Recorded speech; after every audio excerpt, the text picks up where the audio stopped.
kasi ang kanyang kaarawan. Wala akong inaksayang oras.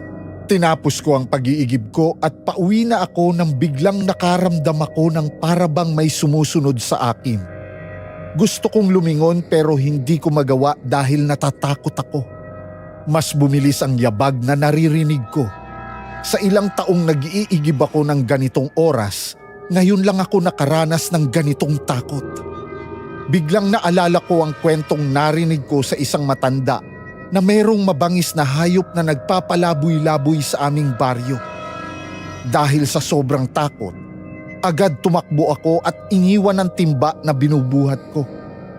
Pagkarating ko sa bahay, agad na bumungad sa akin si Tia Paula.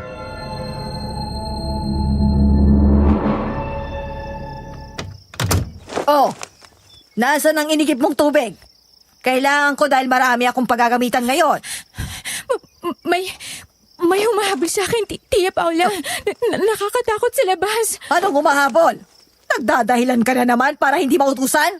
Kuhanin mong tubig! Pero, paano kung may mabangis na hayop, Tia? Eh ano naman gayon? Mas malaki ka kaysa sa kung anumang hayop na yan! Pwede po bang paabutin ko muna hanggang magliwanag? Dapat bingi ka ba, ha? Ang sabi ko, kailangan ko na kayo ng tubig, hindi ba? Tia, sasamahan ko na lang muna si ate. At sino nagsabi sa'yo na pumangitna ka sa usapan namin? May ibang utos ako sa'yo! Pero mas magiging madali pang pag-iigib kung may katulong si ate. Bumalik ka na doon! Wala kayong pagkain buong araw. Kung ayaw niyong palayasin ko kayo, bumalik kayo sa tinatrabaho niyo! Opo, Tia. Hindi na pong mauulit.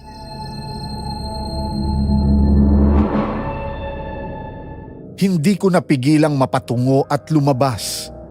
Napatingin ako sa paligid at inalala ko ang sinabi ng aming nanay. Palagi lang namin siyang iisipin kung natatakot o nalulungkot kami. Maagang pumanaw si nanay dahil naaksidente siya noong nagtitinda siya ng kakanin sa daan. Walang nagbayad ng kasalanan at nakatakbo ang driver ng jeep.